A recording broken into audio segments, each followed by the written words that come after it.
Berarti nanti LDR lagi. LDR itu kepanjangan dari apa sih? Nggak paham juga saya. Yang penting jauh lah ya. Yang penting hubungan jarak jauh ya. Gitu ya. Oh nanti Anak-anak muda aja yang tahu itu. nanti anunya ya. Oke. Ini teman-teman, ini aku bertemu dengan ibu siapa? Hairia. Ibu Hairia. Ibu kasih salam dulu. Ibu Hairia ini mau konseling KB. Dia hamil usia berapa?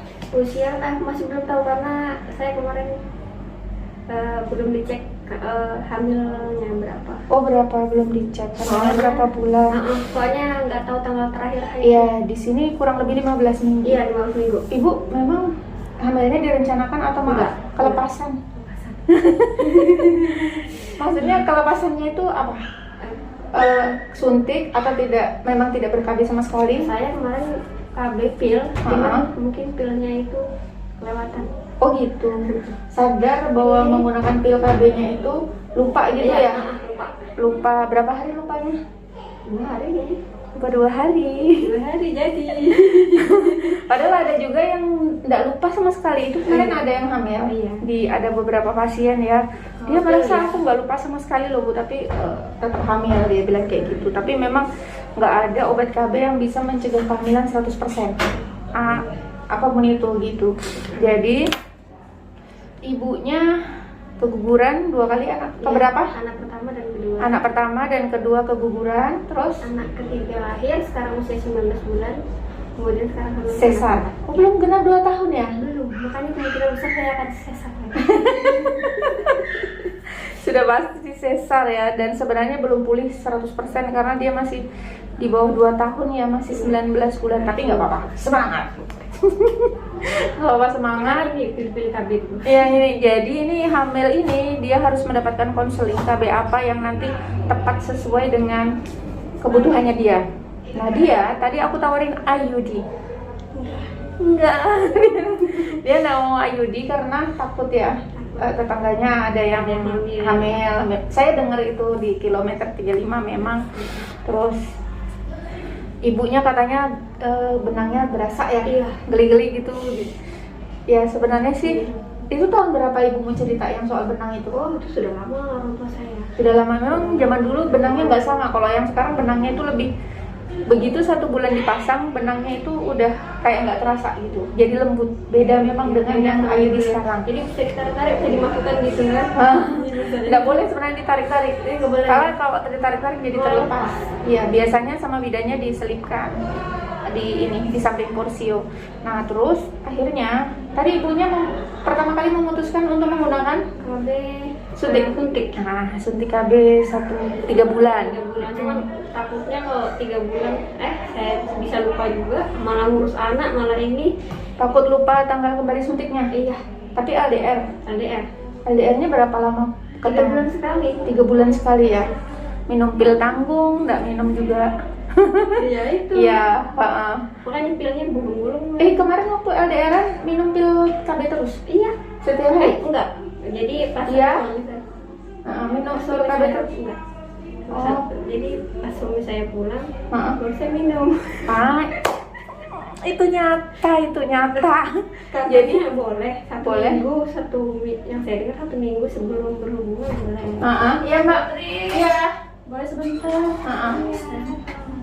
Nggak tahu. Belakang. Mayatnya di situ. Tadi udah diserahkan ke belakang. Maaf ya, dipotong aja itu nanti. Nggak usah. Biar kelihatan cantikmu. Nah jadi. Tapi sebenarnya 7 hari sebelum berhubungan sudah tahu bahwa 7 hari mau pulang. Obat baru bisa mencegah hamil. Sudah tahu. Jadi tapi setelah 7 hari ibu juga tetap harus minum pil KB? Nggak tahu. Setelah dia pulang ya saya nggak minum lagi. Itu sudah, karena gini, misalnya nih hari ini minum pil KB, itu sperma itu masih jalan terus, butuh waktu 3 hari. Ya, 3 sampai dengan 5 hari untuk bisa bernidasi. Tahu aja sebenarnya. Tahu aja. Tapi mungkin ikut-ikut juga atau nggak terpikir sampai sedetail itu ya? Saya pikir kan banyak orang itu yang nggak subur. Iya. Otomatis dia jangankan itu yang nggak KB aja karena nggak hamil gitu iya, kan. ngakalin kalau juga ini nggak akan hamil. Nggak akan hamil karena ibu merasa juga menyusuin ya. Iya. Menyusui katanya KB alami juga. Iya, menyusuin KB alami tapi efektif hanya untuk di 6 bulan pertama. Kalau ASI eksklusif aja itu efektif, di atas 6 bulan sudah tidak. Dan itu nggak boleh ada ketambahan susu lain. Dan dia harus 2 jam sekali atau maksimal 4 jam sekali harus menetek. Harus kita pastikan itu. Ini apa kan? Rutenya dia apa namanya? Waktu-waktunya dia minum gitu. Nggak boleh. Kalau lebih dia menetein lebih dari 4 jam udah nggak bisa lagi ASI eksklusif. Ya. Jadi nanti kalau ibu pakai implan, saat aku mau jelaskan karena tadi dengan ber-KB 3 bulan pun tidak haid dan ini aku arahkan ke menggunakan implan. Dia mulai agak tertarik dengan implan tadi ya. Jadi implan dipasang di sini. Yang dia takutkan adalah proses pasangnya. Padahal pemasangannya itu tidak butuh waktu lebih dari 4 menit. Ya. Oh ya. Keringatnya keringat tuh aku. Ini anak saya juga Tidak boleh lebih dari 4 menit.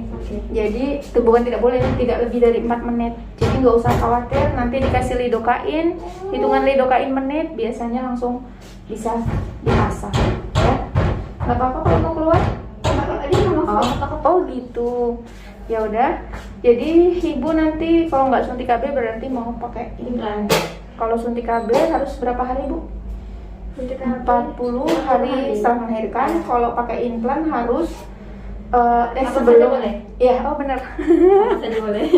Aku kepikiran yang lain jadi nggak kok fokus. Jadi kalau implan kapan saja boleh sebelum 30 hari. Ya, oke. Efek sampingnya udah tahu implan? Suntik KB 3 bulan dan implan itu efek sampingnya terjadi perubahan haid sampai dengan tidak haid sama sekali ya. Jadi kalau ada haid, ibu nggak usah khawatir, obat tidak bisa mencegah hamil. Obat tetap akan bisa mencegah hamil. Dan kalau tidak terjadi haid, ibu tidak usah khawatir karena obatnya itu membuat dinding rahim untuk proses haid tidak tumbuh sehingga tidak perlu ada darah yang dibuang. Yang dikhawatirkan kalau tidak terjadi haid karena ini kan karena menumpuk jadi penyakit. Nanti nggak usah takut ya kalau misalnya nanti tidak terjadi haid. Ya, Sebenarnya yang lebih bagus haid apa enggak?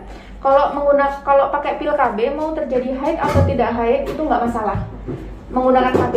Tapi kalau tidak menggunakan KB atau menggunakan KB IUD dan tidak terjadi haid, memang itu perlu dipertanyakan ya. Nah, tapi ada satu hal lagi yang harus saya jelaskan bahwa nanti kalau dia menyusuin kan tadi menyusuin adalah KB alamiah kan. Nah, jadi kalau nanti ibu menyusuin itu hormon di dalam tubuh kita itu akan memproduksi hormon ASI yang cukup banyak sehingga hormonnya itu menekan hormon proses haid. Jadi kalau ibunya menyusuinya sering itu biasanya tidak terjadi haid. Bisa sampai 2 tahun. Tergantung dari sebanyak apa ASI keluarnya. Iya. Oke bu, paham. Nanti kalau tidak terjadi haid nggak usah khawatir. Kalau terjadi haid tidak usah khawatir. Terus kapan misalnya implan harus dilepas kalau merasa tidak cocok? Kalau terjadi haid lebih dari 2 minggu. Berat badan naik 10 kilo atau kurang dari turun 10 kilo. Ya, atau ibunya pusing-pusing terus udah ganti metode yang lain. Karena KB-nya berarti menurunkan kualitas hidup, ya kan? Iya. Gitu. Oke Bu, Oke. sudah cukup paham. Mudah-mudahan ini di perjanjian penyambut persalinan udah aku tulis dia mau menggunakan implan, cenderung implan ya. Jadi aku tulis implan. Nanti kalau mau berubah pikiran boleh. Nanti kalau ada apa-apa boleh hubungin saya ke 0813 501 85 852 di Dantri. Soal KB ya. Oke Bu, terima kasih banyak. Boleh kasih salam. Assalamualaikum. Semoga bermanfaat.